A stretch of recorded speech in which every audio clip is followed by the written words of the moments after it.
March 30th, 1981. John Hinckley was a 25-year-old with romantic delusions, convinced that actress Jodie Foster would be impressed if he killed the president. Outside the Hilton Hotel in Washington, D.C., Hinckley caught up with his target. And I don't think there was a better demonstration of how that training worked than the assassination attempt against President Reagan. Jerry Parr and Ray Shattuck, as soon as that first shot goes off, they grab the president and they throw him into the car. Agent Tim McCarthy shielded Reagan with his body, taking a bullet in the process. Within moments, the limo sped away from a scene of chaos.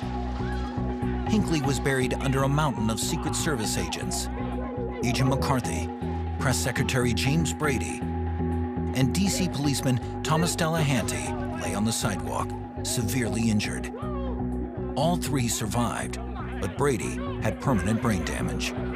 The old saying that, a Secret Service agent will take a bullet for the president. If you look at the Reagan assassination, Tim McCarthy did do that, but he was trained to do that as well, and his heroic actions demonstrate that.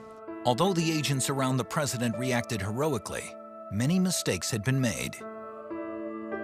The Secret Service relies on a perimeter system of protection. The outer is a preliminary check by local police. The middle has Secret Service agents searching for weapons. And then there's the inner perimeter, and that's the final defense. It's the agents around the president.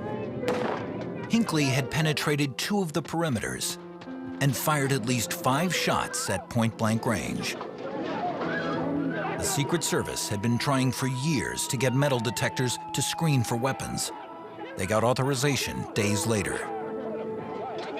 The perimeters were tightened, and the idea of an open arrival and departure ended after the attempt against President Reagan.